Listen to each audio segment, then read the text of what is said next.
They say rejection isn't personal, but it sure does feel like it.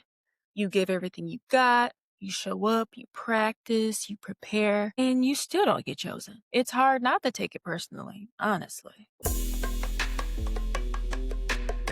Welcome back to Creative Struggles. I am Nahjalae, and today we are talking about rejection, something that everybody has experienced or are still experiencing in their life. But specifically, I want to talk about rejection as being creators, actors, anyone that's pursuing a dream. You're going to be rejected. It's inevitable. Something every creative and anyone that's following their dream knows all too well. This episode is about unpacking why it hurts, how it messes with your confidence, and how to keep going without letting every no rewrite how you see yourself. Now, before we get into that, the grind report for the week. Still looking for another job. Amen. Hey, I'm trying. And it also goes with this episode, rejection. You know how you apply for so many jobs and you hear nothing back, you hear something back, but it's unfortunately we've went in a different direction. Real life also applies to dream life. The difference is you're really trying to pursue the dream that you're chasing, not necessarily the job that you need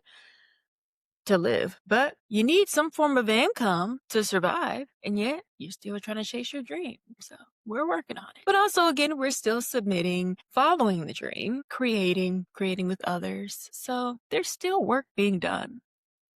It's just behind the scenes. Rejection it's really tough because you go into an audition, you submit a self-tape, and sometimes you kind of fill it out, I think, in terms of going in person, rather. You're filling out the cast and director, the people that's sitting at the table. And once you're done with the audition, everybody's feeling good, laughing, talking, communicating. You think you got it, and you didn't. How often does that happen? You know you did well. You did phenomenal. They told you so. And yet,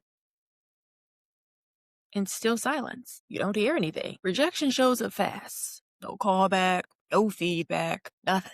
Complete silence. So you then wonder, was the audition really good or were they just saying something to make me feel good? Because if it was also good, why haven't I gotten a call? You never really know. And unfortunately, the reality of rejection sometimes has nothing to do with you. It could simply be your look. You went into the audition with your curly hair, and they're actually looking for somebody with straight hair and bangs. How would you know that?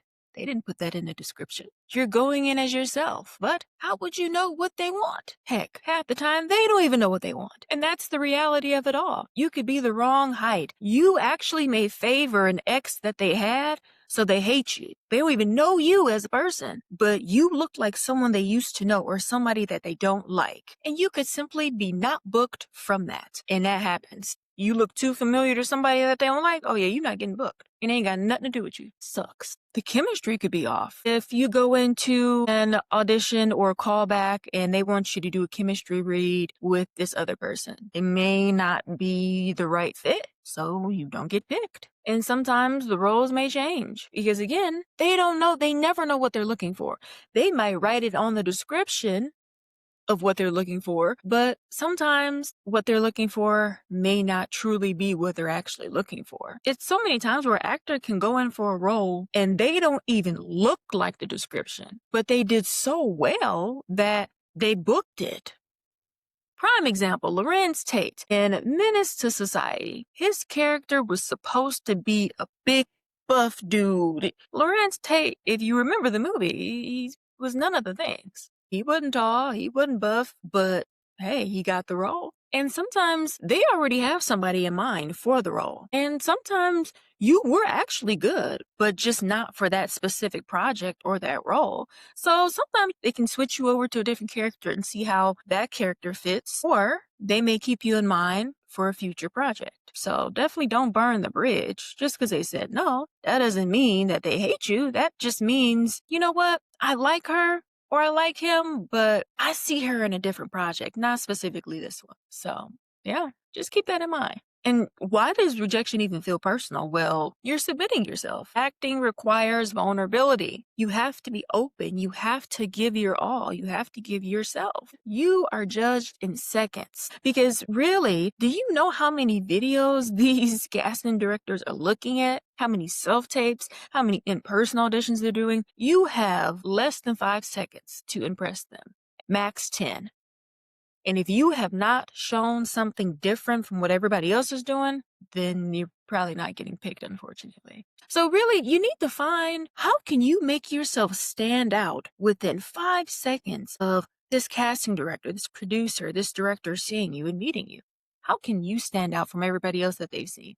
From the millions of people they've seen already, how are you going to stand out from them? And it's truly hard to not internalize being rejected when the product is you. You are the product. You, in a sense, are trying to sell yourself to these people with your craft, and you're not being picked. Sucks. It really does suck. It truly does. Then you start to overanalyze your audition that you just did. I should have said it this way. Oh, I should have sped up on that part. It should have been more colors. Did I miss a line? Why did they not like it? Well, they didn't say they didn't like it, but I feel like the energy was off. I don't know. I think you're questioning your talent. Am I even good? I'm not getting booked for anything. I keep getting rejections. Is it me? It has to be me. And rejection can really mess with your confidence. It truly can. It can make you play smaller in the future. You go into an audition feeling like you know they're going to reject you just because everybody else has rejected you. So now you're downplaying the opportunity that you're actually getting in the moment, and it messes up what you could possibly be getting offered in that moment because you're dwelling on past auditions, past rejections. The fear of being excited again. You did great the first audition, they liked you, it was a callback, whoa. And then you go to the second audition and you hear nothing. You've gotten excited too fast. Darn, I thought I had it. I got a second callback. Now you don't want to be excited anymore because you feel like being excited messed up the opportunity because you felt like you had it in the bag when really you still need to work for it.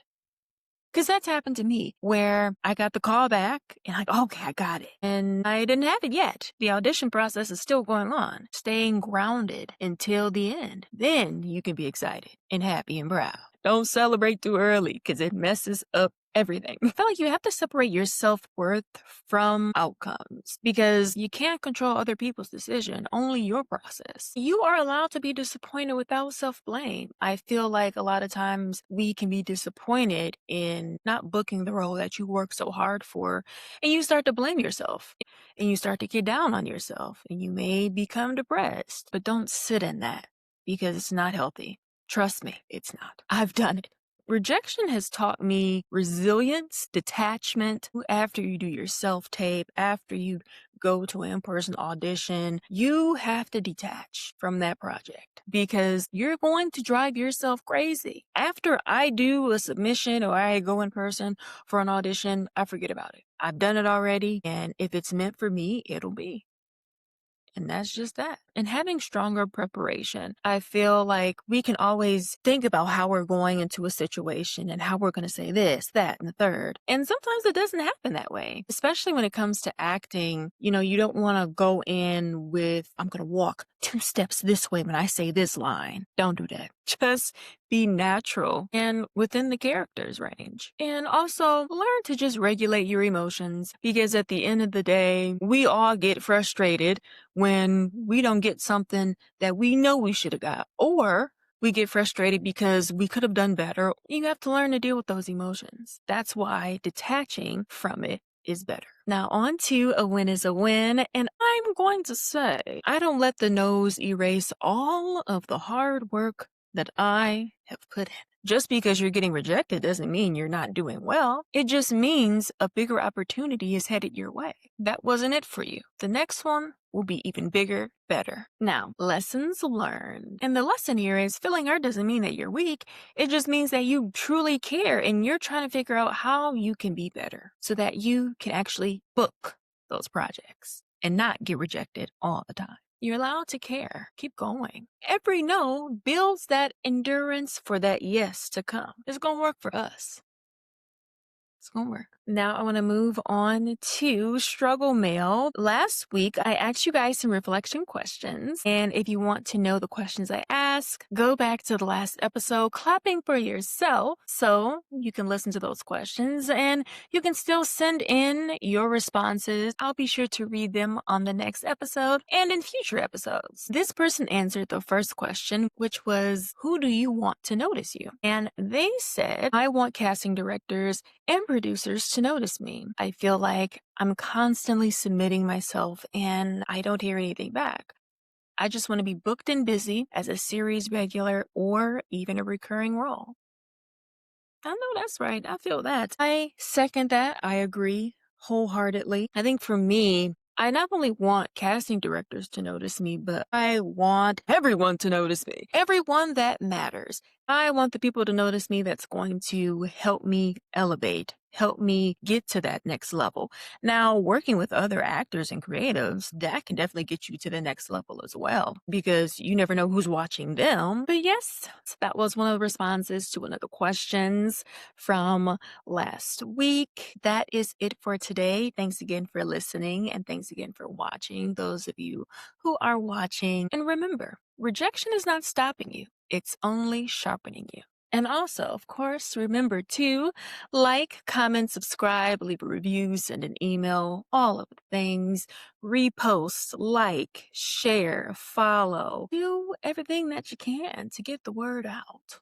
Greatly appreciate it. But I will see you guys next week. See you later.